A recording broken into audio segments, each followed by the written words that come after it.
welcome to our coverage of the NBA All-Star Game. As this really sets up to be an incredible night in terms of excitement from the coaches to the players to us here in the booth. I mean, this is such a fantastic event to be a part of. Guys, it really is the greatest all-star game in all of sports, in my opinion. We have the best players in the NBA at the peak of their powers. I mean, I can't wait to see what this year's game has in store for us.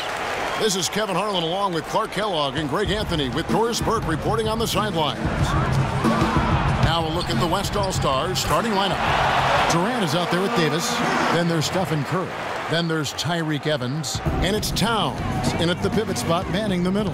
And fans and celebrities alike have descended on this town for All-Star Week. There's been a bunch of fun events going on all over the place. And, Greg, it's like that every year. I mean, no matter what city is hosting, it becomes a mecca for everyone who wants to take in one of the greatest scenes in all of sports. Not only to watch the best players, but to be seen by the other stars in the crowd. Well, you can't expect lockdown D in the All-Star game, especially in the first half.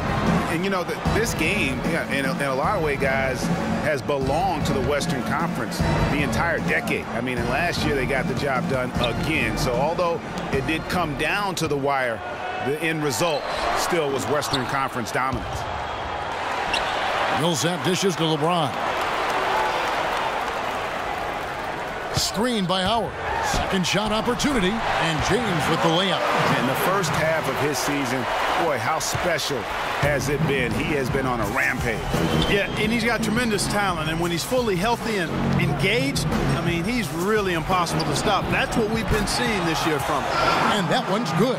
And although victory for the Western Conference has been a theme in the All-Star game recently, another trend, Greg, that was repeated last year was the East digging a big hole for itself. And you and I were talking about this, you know, digging that hole for themselves early in the game and then mounting a huge comeback. Yeah, that's right. I mean, the East came back from 20 points down in the first half to tie it up in the fourth quarter. But once again, the comeback bid failed to come to fruition.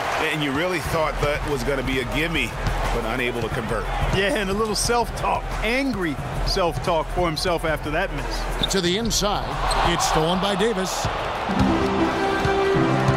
Evans outside. Here in the first, just under 2.5 minutes played so far. And it's Durant missing. And if you remember last year, I mean, no star shined brighter in this game than Russell Westbrook. How about 41 points, just one off Wilt Chamberlain's all-time record. And I'd say Russell was a very deserving MVP.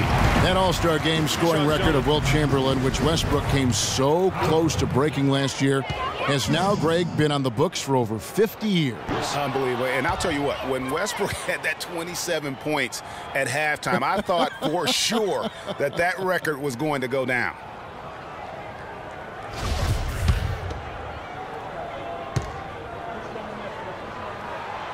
So we can't get either to fall. And for me, this is always one of the best weeks of the year. So much fun for everyone involved. Fans, players, coaches.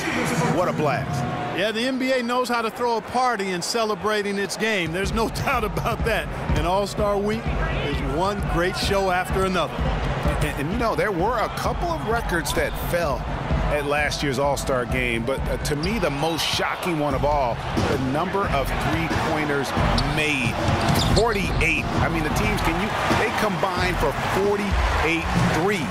Now here's Butler following the shot by Evans. A three ball, and Jimmy Butler with the three. Butler's got himself going there, his first points of the game on the deep ball. And so here are the West All-Stars.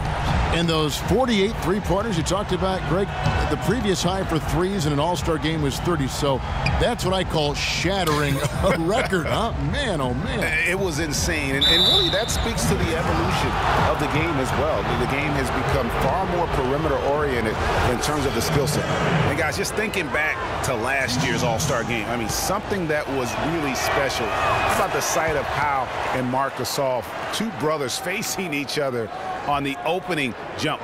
Gasol brothers competed for the opening tip. Really was unique. It was the first time two siblings have ever started an NBA All-Star game. And you could sense, Kevin, that the significance was not lost on them. They both talked about how much it meant to them. It was just a really cool moment to be a part of.